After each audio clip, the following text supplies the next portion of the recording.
Hello, YouTubers. Joe Kersey here on the 12th of February, 2016 at 17:23 in the afternoon Eastern Time. Now, normally, well, not by normally, I mean like 30-some, 40-some years ago, I would have said Happy Lincoln's birthday, since the 12th is Lincoln's birthday, just as February 22nd is George Washington's birthday. And, as a kid, a young child, growing up in the wilds of the Midwest in Lebanon, Ohio, in Warren County, we would get both of these days off from school.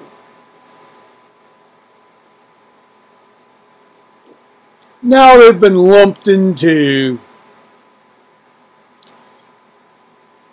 President's Day, which I guess, since we're taking all of our holidays, national holidays, on the weekends now, except for July 4th and Thanksgiving Day,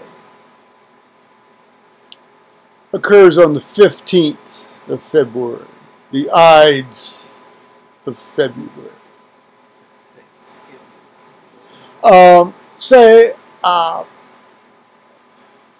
Let's leave aside the politically correct reason for this morphing into one. Basically, it's so we can, we just maintain the 9 national paid holidays off at 9 rather than add an additional one. And then there are other, how should we say, more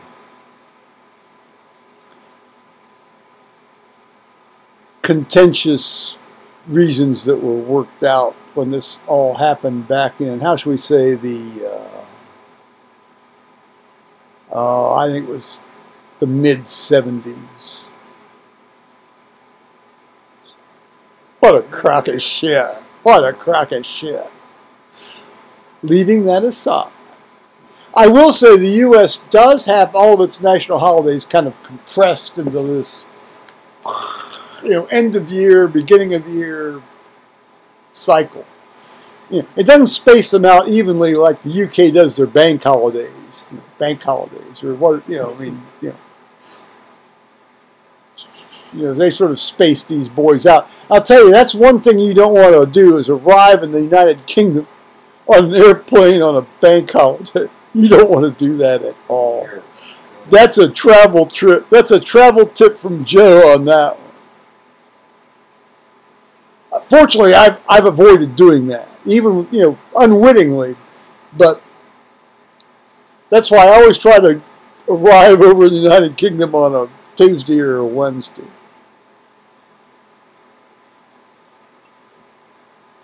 And leave on like a Thursday or Wednesday or Thursday. Well, that was a bit of a digression. At 10 till 9 this morning, I got a phone call from my attorney. Now, my attorney is an absolutely splendid man. And he's done a very good job. He's done a good job for me. I'll say very good job. The next level up would be extremely good. And what he's done the best he could for me, given the circumstances of my case.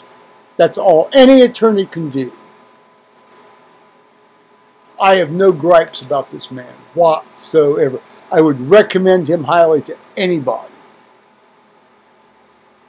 In any matter, but an eminent domain matter in particular, because one, he loves eminent domain. A lot of lawyers don't like eminent domain. He's tried a lot of eminent domain cases when he was a prosecuting attorney here in Delaware County. He's sat as a judge on a number of eminent domain cases when he was a common pleas court judge here in Delaware County. And I think my case, my eminent domain case, was the first eminent domain case he's done since he's retired from the bench, and has decided not to do retired judging, so he can do standard law. I recommend him. Yes, in fact, he encouraged me to recommend him. Well, no, he didn't really. Well, no, he didn't. He wasn't pimping for work, but you know, well, watch my stuff. You'll know who I'm talking about. Having said that, he called me, and he says I misspoke the other day when I was up there. And he said, well, you will have to pay tax on the land the state took until 2000, until September 5th, 2015. Well, I knew that, and we had talked about that, and I said I understand that, and that's fine. I mean, whether it's fine or not, that's what I got to do. And I said, I'll go up to the auditor, and I'll have him adjust it when everything gets settled down and squared away. And he thought he hadn't explained that to me, and I listened to him say that he thought he hadn't said that to me, and I said, well, I knew that, and I thank you for calling me about that again. And he says, I'm on my way up to the auditor's office, and I'm going to arrange it so that you don't have to go up there and get this changed yourself. And I thought, thanks be to God, because I would do it. I would have done it. But it's a pain in the ass, because you've got to go. You have to go through the. You have to go through these metal detectors and take off everything, and just to get into the courthouse. And it's such a pain in the ass. But so that spares me that little unpleasantness, and he says I'll have him calculate it out, and then so when we get the final settlement stuff where he gives me the check, and essentially I've given him the check and my appraiser the check. And that's great. But he thought that he hadn't explained that to me. And what he hadn't said was he was going to go up there and do it for me. And then I got thinking later, shit. For $50,000, he ought to fucking go up there and do a little legwork. That's just me being a bit sarcastic. I haven't got a bad word to say about this man.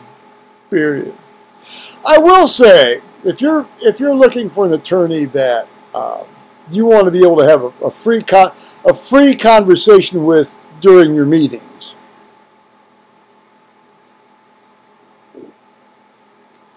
this isn't the guy for you, because a meeting with my attorney, and that's okay, because I don't mind that style. I respond well to that style. A lot of people wouldn't. Well, I wouldn't say a lot. A number of people wouldn't. Let's put it that way.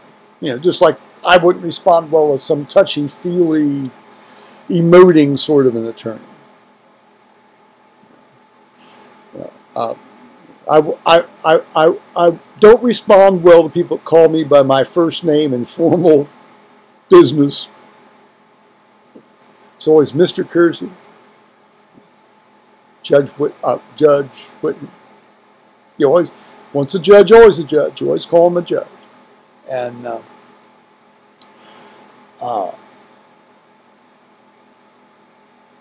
I like a bit of formality when, particularly when large amounts of money are involved, or lives. Although there were no lives involved in this, except maybe ways of lives.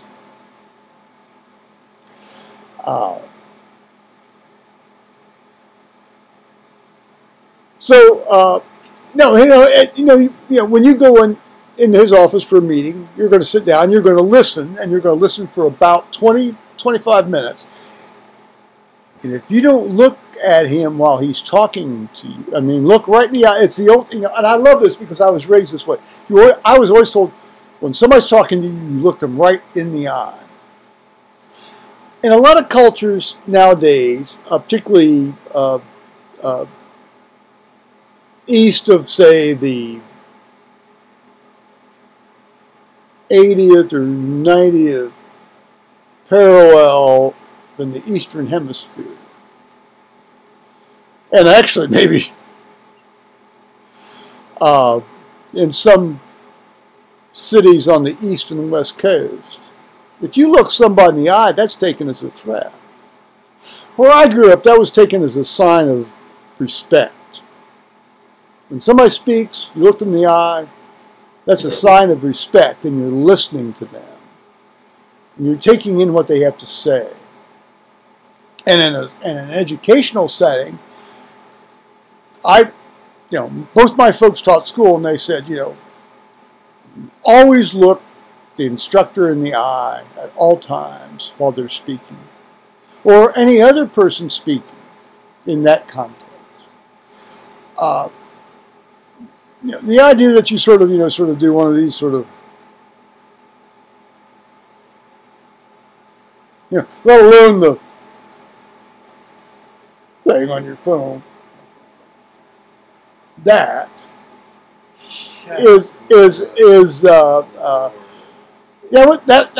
anathema to the way I was brought up.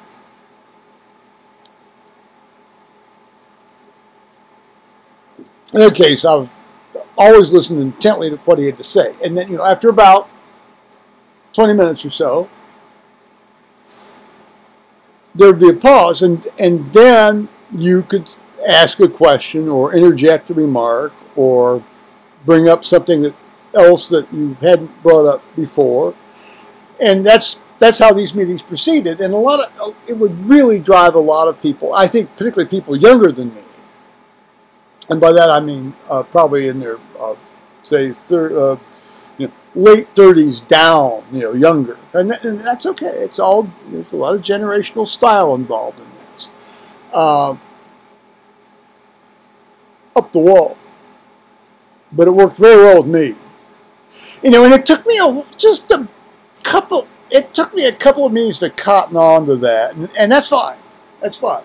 That's fine. And, but I... as a survivor, I know now. It took me a number of years, to learn how to keep my mouth shut. And yeah, it's true. You never learn anything with your mouth open. Well, actually, sometimes you do, but not in the context I'm talking about.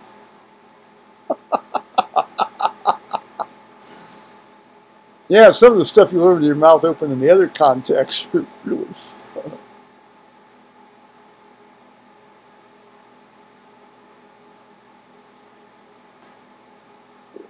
We all know what we're talking about there, don't we?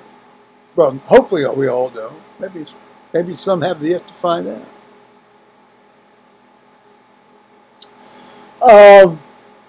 Now, as always, in the Joe Kersey video, and I will remark on this just a bit later here, and it won't be that much longer now, I assure you. It takes a while to get to the point.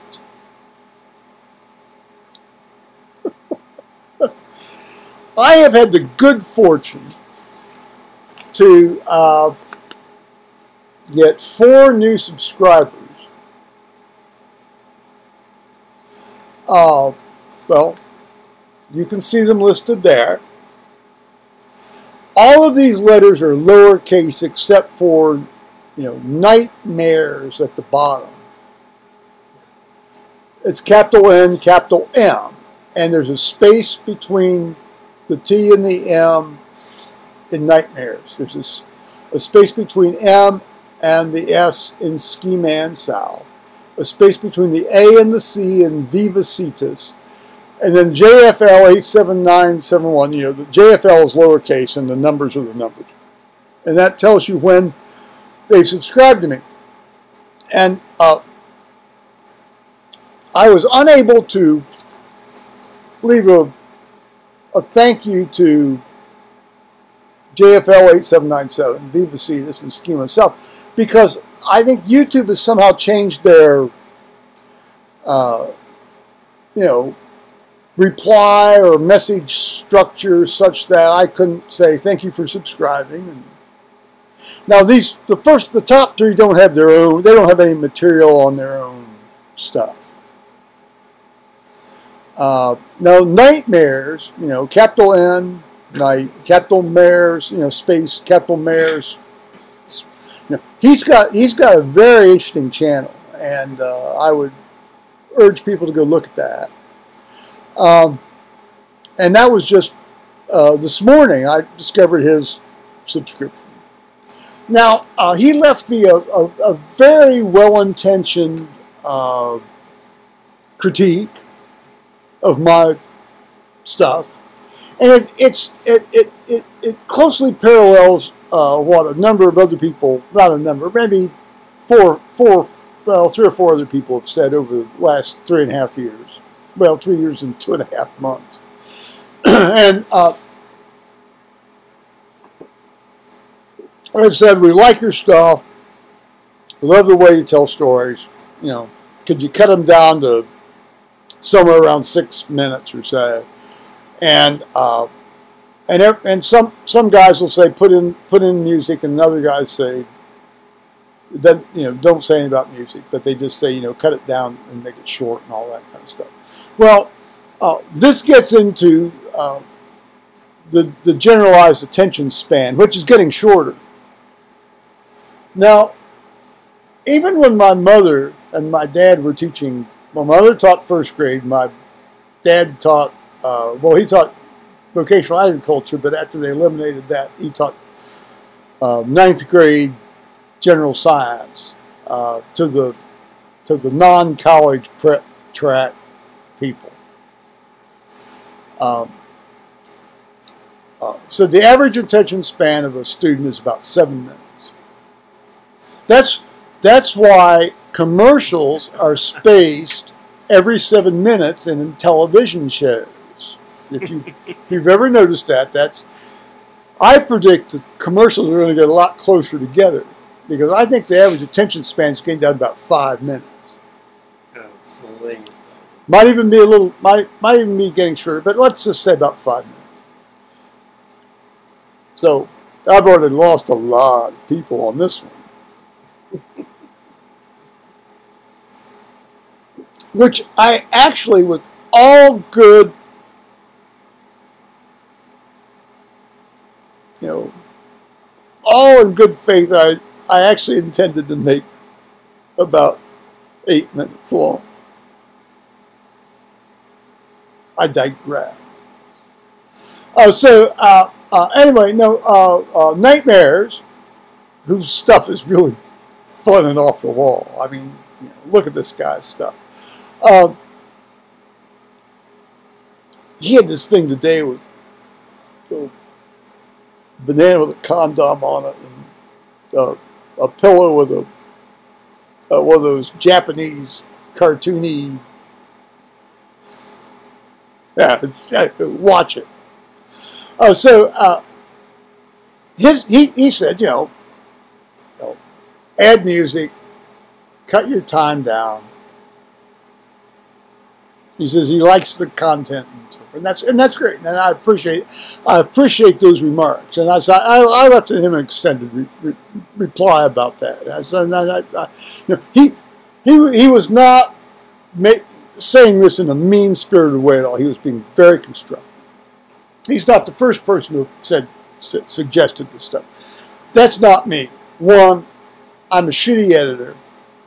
Okay, I've tried. I really have. I have iMovie. I've tried this stuff. It's just I'm not good at it.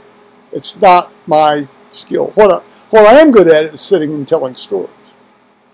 And I pointed out to him, I said, when I was growing up, the stuff I talk about doesn't lend itself to being truncated. Yeah, yes, as I know, all English teachers will tell students you can always cut everything down, and that's true. And when I wrote everything out by hand when I was in college, when I was writing papers, I had to cut ruthlessly. And I did. I don't have to on this medium. I don't. Which is, perhaps there should be a little bit more discipline involved in this, but there's not on my part. I'm 64 years old. I'm gonna invoke the privilege of age here, dudes. Anyway, the point being that, on weekends when my family got together, and we got together damn near every weekend, except we had to go to my mother's family. My dad and his remaining brother and sister, God bless them. They'd sit and they'd talk, and they'd tell stories they'd just tell stories about their lives and what they'd done and encountered and this and that and the other. And as I said to the guy, believe me, mine are a lot shorter. So, but I do appreciate these guys that have subscribed. I'm sorry I couldn't leave a personal thank you to the first 3, but that's now the nature of the game, I guess, on YouTube. Or I just haven't discovered how to do it after all this. So, thanks on that.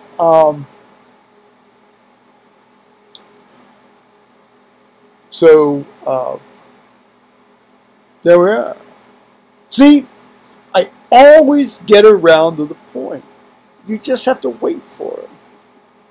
Oh, bye-bye, YouTubers. And I see it's 22 minutes. Sorry, nightmares. That just happens, And now Paul and I are going to talk, but on a separate thing. All right, bye-bye.